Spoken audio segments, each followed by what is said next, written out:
بسم اللہ الرحمن الرحیم۔ السلام علیکم اسٹوڈنٹس، آج ہم کرنے جا رہے ہیں اپنے 9 کلاس مطالعہ پاکستان کا چیپٹر نمبر 1 پاکستان کی نظریاتی اساس، جو کہ چیپٹر نمبر 1 کا ہمارے پاس نیم ہے، اور اس کا لاسٹ ٹاپک قائد اعظم اور قائد اعظم کے ارشادات کی روشنی میں نظریہ پاکستان۔ یہ ہمارا چیپٹر نمبر 1 کا لاسٹ ٹاپک ہے، اور آج ہمارا چیپٹر نمبر 1 انشاءاللہ تعالیٰ کمپلیٹ ہو جائے گا، اور انشاءاللہ نیکسٹ ویڈیو میں اپنے نیکسٹ لیکچر میں ہم لوگ دیکھیں گے اس کی ایکسرسائز ایک بار پھر سے کمپلیٹلی ایک الگ اسپیشل ویڈیو میں بنا لوں گی، جس پہ ہم لوگ صرف ایکسرسائز کو ڈسکس کریں گے۔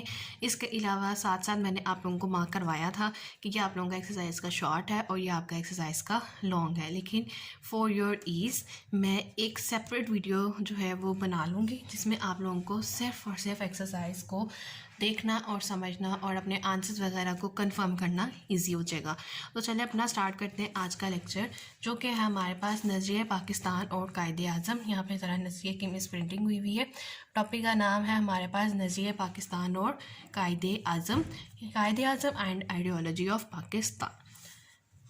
تاریخ میں کچھ ایسی شخصیات ملتی ہیں جنہوں نے اقوام کی تقدیر کو ہی بدل کر رکھ دیا۔ قائد اعظم بڑے صغیر کی ان شخصیات میں سے ایک ہے جنہوں نے بڑے صغیر کے مسلمانوں کی تقدیر کو بدل کر رکھ دیا۔ یہ ایم سی کیو اس کے لیے امپورٹنٹ ہے کہ مسلمانوں کی تقدیر کو کس نے بدلا؟ قائد اعظم نے۔ قائد اعظم محمد علی جناح دو قومی نظریے کے زبردست حامی تھے، اور وہ ہر لحاظ سے مسلمانوں کو الگ قوم کا درجہ دیتے تھے۔ آپ نے اس سلسلے میں فرمایا، قومیت کی جو بھی، اب یہ امپورٹنٹ ہے، اس کو مارک کر لیں، قومیت کی جو بھی تعریف کی جائے، مسلمان اس تعریف کی روح سے الگ قوم ہے۔ وہ اس بات کا حق رکھتے ہیں کہ اپنی الگ مملکت قائم کریں۔ مسلمانوں کی یہ خواہش ہے کہ وہ اپنی روحانی، اخلاقی، تمدنی، اقتصادی، معاشرتی اور سیاسی زندگی کی مکمل نشو و نما کریں، اور اس مقصد کے لیے جو طریقہ اپنانا چاہیں وہ اپنائیں۔ ٹھیک ہے، یہ قائد اعظم نے فرمایا تھا دو قومی نظریے کے، اور قائد اعظم جو ہے وہ شروع سے ہی دو قومی نظریے کے حامی تھے، حمایت میں تھے۔ ہم نے علامہ اقبال میں دیکھا کہ وہ شروع میں حامی نہیں تھے، انہوں نے بعد میں حالات کو دیکھتے ہوئے انہوں نے دو قومی نظریے کی حمایت کی، اور قائد اعظم شروع سے ہی دو قومی نظریے کی حامی تھے۔ قرارداد لاہور، یہ امپورٹنٹ ایم سی کیو ہے۔ قرارداد لاہور 23 مارچ 1940 کو پیش ہوئی، جس میں آپ نے خطبہ صدارت دیتے ہوئے فرمایا۔ اب انہوں نے 23 مارچ پہ کیا فرمایا؟ ہندو اور مسلمان دو علیحدہ مذاہب سے تعلق رکھتے ہیں جو بالکل مختلف عقائد پر قائم ہیں اور مختلف نظریات کی عکاسی کرتے ہیں۔ دونوں اقوام کے ہیروز، رزمیہ، کہانیاں اور واقعات ایک دوسرے سے مختلف ہیں، لہٰذا دونوں قوموں کو ایک لڑی میں پرونے کا مقصد بڑے صغیر کی تباہی ہے، کیونکہ یہ برابری کی سطح پر نہیں بلکہ اقلیت اور اکثریت کے روپ میں موجود ہے۔ برطانوی حکومت کے لیے بہتر ہوگا کہ ان دونوں قوموں کے مفادات کو مد نظر رکھتے ہوئے بڑے صغیر کی تقسیم کا اعلان کریں، جو کہ تاریخی اور مذہبی لحاظ سے ایک صحیح قدم ہوگا۔ تو پہلے انہوں نے دو قومی نظریے کے بارے میں فرمایا۔ نیچے والا جو ان کا ارشاد ہے وہ 23 مارچ 1940 کو جو انہوں نے جب قرارداد پیش ہوئی تو اس کے خطبہ دیتے وقت جو فرمایا تھا، یہ اس کا انہوں نے لکھا ہوا ہے۔ نیکسٹ آ جاتا ہے ان کا 29 دسمبر 1940 کو احمد آباد میں انہوں نے خطاب کرتے ہوئے فرمایا کہ پاکستان صدیوں سے موجود رہا ہے، شمال مغرب مسلمانوں کا وطن رہا ہے، ان علاقوں میں مسلمانوں کی آزاد ریاستیں قائم ہونی چاہیے تاکہ وہ اسلامی شریعت کے مطابق اپنی زندگی بسر کر سکیں۔ پاکستان بننے کے بعد، اب اس سے یہاں تک جتنے 3 فرمان ان کے ہیں وہ پاکستان بننے سے پہلے کے ہیں۔ پہلے دو قومی نظریے کی حمایت کے بارے میں انہوں نے کیا کہا، پھر 23 مارچ 1940 کا ان کا فرمان ہے، اور پھر 1940 29 دسمبر کا ان کا فرمان۔ اب جو ان کا فرمان ہے آ رہے ہیں آگے جتنے بھی 2 سے 3، وہ پاکستان بننے کے بعد کے فرمان ہیں۔ پاکستان بننے کے بعد آپ نے فرمایا، ہمیں پنجابی، سندھی، بلوچی اور پٹھان کے جھگڑوں سے بالا تر ہو کر سوچنا چاہیے۔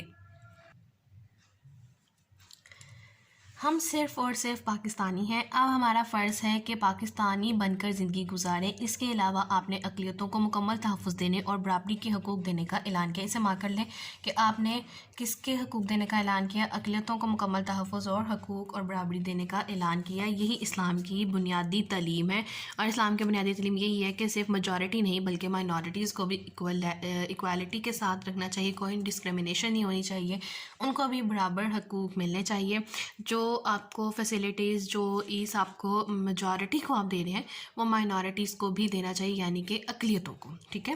11 اکتوبر 1947 کو حکومت پاکستان کے افسران سے خطاب کرتے ہوئے قائد اعظم نے فرمایا، ہمارا نصب العین یہ ہے کہ ہم ایک ایسی مملکت تخلیق کریں جہاں ہم آزاد انسانوں کی طرح رہ سکیں، جو ہماری تہذیب و تمدن کی روشنی میں پھلے پھولے، اور جہاں اسلام کے معاشرتی انصاف کے اصولوں کو ابھارنے کا موقع ملے، ٹھیک ہے۔ یہ ہمارے پاس ہو گیا 11 اکتوبر کا ان کا فرمان، انہوں نے خطاب کرتے ہوئے پاکستان کے افسران سے، ٹھیک ہے۔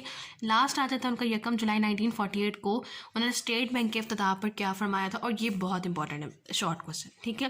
یہ بہت امپورٹنٹ شارٹ کوسچن ہے اور موسٹلی پوچھا جاتا ہے کہ انہوں نے اسٹیٹ بینک کا افتتاح کرتے ہوئے کیا فرمایا تھا۔ مغرب کا معاشی نظام انسانیت کے لیے ناقابل حل مسائل پیدا کر رہا ہے اور یہ لوگوں کے درمیان انصاف قائم کرنے میں ناکام رہا ہے۔ ہمیں دنیا کے سامنے ایک ایسا معاشی نظام پیش کرنا چاہیے جو اسلام کے صحیح تصور، مساوات اور سماجی انصاف کے اصولوں پر مبنی ہو۔ تو اسٹوڈنٹس، یہ تھا ہمارے پاس قائد اعظم اور نظریہ پاکستان، جس میں ہم لوگوں نے دیکھا کہ قائد اعظم نے نظریہ پاکستان کے بارے میں کیا فرمان دیے ہیں، کیا ارشادات دیے ہیں، اور یہ بہت زیادہ امپورٹنٹ آپ لوگوں کے پاس لانگ کوسچن ہے۔ یہاں پہ سائڈ پہ باکس بنا ہے، اسے دیکھ لیتے ہیں کہ 1933 میں جب قائد اعظم بر صغیر کی سیاست سے مایوس ہوئے تو لیاقت علی خان اور دوسرے مسلم رہنماؤں نے انہیں واپس آنے کے لیے قائل کیا۔ تو یہ اگر آپ لوگ لانگ کوسچن ہیڈنگس کے ساتھ لکھیں گے تو بہت اچھی بات ہے، بہت اچھا امپریشن پڑے گا اور آپ لوگوں کو مارکس گین کرنے میں آسانی ہوگی۔ ہیڈنگس بنانا کوئی مشکل کام نہیں ہے۔ پہلے آپ لوگ لکھ سکتے ہیں کہ قائد اعظم محمد علی جناح کی نظر میں دو قومی نظریہ، پھر آپ لکھتے ہیں قرارداد لاہور، پھر آپ احمد آباد میں خطاب، اس کے بعد آپ لکھیں گے کہ پاکستان بننے کے بعد آپ نے فرمایا، جو آپ لکھیں پاکستان بننے کے بعد آپ کا فرمان، پھر آپ لکھیں پاکستان کے افسران سے خطاب اور اسٹیٹ بینک کا افتتاح، ٹھیک ہو گیا۔ اور لاسٹ پہ جو آپ نے لکھا، جو آپ کو سمجھ آیا، اس کے بعد آپ لوگ حاصل کلام کی ہیڈنگ دیں اور اس کو کنکلوڈ کر دیں۔ اور اس سب کچھ لکھنے سے پہلے تعارف لکھیں، تعارف میں آپ بتائیں کہ قائد اعظم کہاں پیدا ہوئے، کہاں سے انہوں نے تعلیم حاصل کی، اور تھوڑا سا بالکل انٹروڈکشن ان کا آپ دے دیں گے۔ تو یہ ہمارے پاس ہو جائے گا قائد اعظم محمد علی جناح اور نظریہ پاکستان انہوں نے کس طرح سے ڈیفائن کیا۔ تو یہ ہو گیا ہمارا آج کا لیکچر کمپلیٹ، اور چیپٹر بھی ہمارے پاس کمپلیٹ ہو گیا۔ انشاءاللہ ایکسرسائز کریں گے اور بہت جلد اپنے نیکسٹ چیپٹر کی طرف موو کریں گے، اور مجھے امید ہے کہ آپ سب کو اس سے ہم لوگوں نے پورا چیپٹر جو پڑھا ہے آپ لوگوں کو سمجھ آئی ہوگی۔ ان کیس کوئی کوسچن ہے، کوئی مسئلہ ہے اور آپ کنسلٹ کرنا چاہتے ہیں تو ای میل آئی ڈی اور انسٹا آئی ڈی میں نے آپ لوگوں کو پرووائڈ کر دی گئی ہے، آپ اس پہ مجھ سے کانٹیکٹ کر سکتے ہیں۔ اور لاسٹ پہ میری آپ سے صرف ایک ریکویسٹ ہے، کائنڈلی پلیز چینل کو سبسکرائب کیجیے، سپورٹ کیجیے، ویڈیو کو لائک کیجیے اور اپنے فرینڈس کے ساتھ ضرور شیئر کیجیے۔ Thank you.